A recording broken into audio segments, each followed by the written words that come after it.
Brooke, thanks. Well, sometimes a great pedicure isn't the only thing that your feet need to get you through the summer season. Stacey Redfield joins me now to show us why exercising your feet will keep you going long after the polish wears off. Good morning. Hello, how are you? Great to see you. We've been in Stacey withdrawal. Thank you so much for coming in.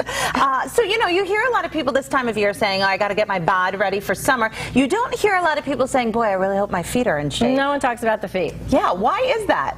Well, we spend a lot of time on them. So because they hurt all the time, the last thing we want to do is focus on them. We don't realize that there's actually exercises that you can do for your feet, keep your toes nice and happy, that you can spend a lot more time in your cute shoes. Yeah, we love that. And why should we exercise our feet?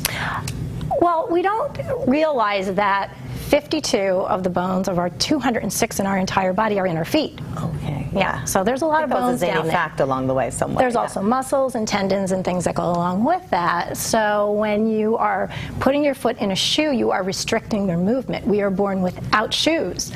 So the exercise of the feet is very important. Now, what do you say to the folks who say, well, I walk on my feet all day long? Isn't that enough? No, that's not enough. You're in a shoe most of the day, and you need to do exercises outside of the shoes in order to keep the feet strong. Okay, so exercising the feet is important, as it is the rest of the body. Absolutely. How often should we be doing this, Stacey?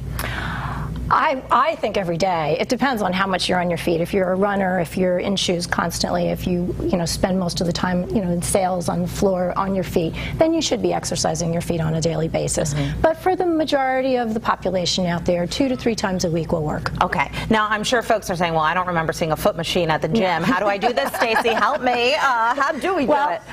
Back in the 1930s, Joseph Pilates actually invented something for our feet, so this is not a new problem. But there's something called a foot corrector. And it was invented about 1930, and shoe fashion started to change. Stilettos started coming in from Paris. Yes. And women couldn't wear heels, so there was a foot corrector.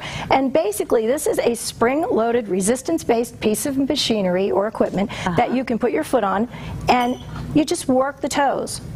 And you just squeeze and press down on it. And you incorporate this into your Pilates classes? I do in some cases. A lot of my private clients will need some footwork. Okay. So anyone who has plantar fasciitis, any of the bunion issues, corns, anything that has to do with the foot, we can pretty much correct by using the foot corrector. Wow. Yeah. And have they noticed a big difference in foot pain and how their feet feel? Absolutely. Absolutely. You definitely will see a difference. I was a candidate for bunion surgery at one point in my life, and this has corrected my bunions. Wow, so, that's amazing, Stacey. Okay, so now what if people don't have a foot corrector like this? If you do not have a foot corrector, somehow we can manage to give you a few exercises. Okay, great. Let's do it. I'm going to have you do these with me. Okay. So, and you can just basically stand with your feet flat on the floor, and you just lift your toes up.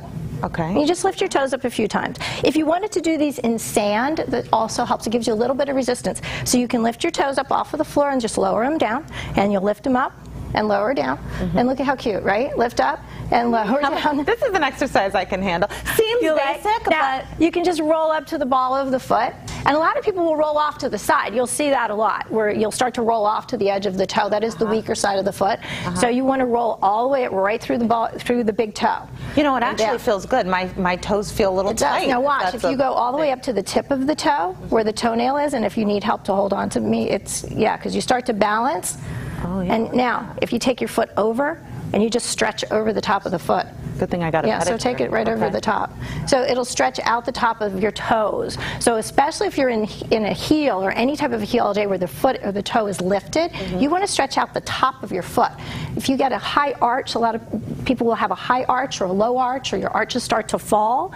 These are all exercises that will help correct those issues. Love it. Okay. You like? Yeah. So, and you can just run through your feet. So this becomes a little bit challenging. So you can run through your feet. Right, look at, see? I think things are snapping and cracking. Do you hear your toes cracking? Is that a problem? Should I seek help for that? I don't know. And if you want to if you need support, please use a chair or a wall or something to hold on to, because I know we make it look easy. Yeah. But balance is a problem. So, people do have a problem. Falling down is yeah, we don't recommend that. It's common. If we start doing these basic exercises now, we should be ready for summer. We'll see a big difference. I would hope so. Okay, StaceyRedfield.com for more information. Thank you for getting our feet in shape. You are welcome. Thank you for having me. Thanks, Stacey. And stay with us. We'll be right back.